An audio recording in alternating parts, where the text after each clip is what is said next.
ito na po yung ating final project mga kaibigan. Ayan, dinamihan ko na ng bulaklak. At saka nilagyan ko siya nitong, ay, yan yung ano, may dikit pa, pasensya na. Ayan. Nilagyan ko na lang siya ng cord para medyo maganda yung kanyang katawan ng ating pinaka-base. Ayan, yan po. Ayan, dinamihan kong bulaklak. Nilagyan ko rin po siya nitong beads na to. Pasensya na, iba-ibang kulay ng beads. Ayan po siya. Ayan.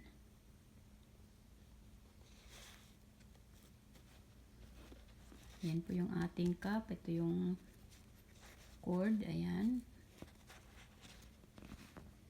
Ayan, iba po nito 4. Ang iba naman po ay 5. Yung kanyang mga petals. Ayan po.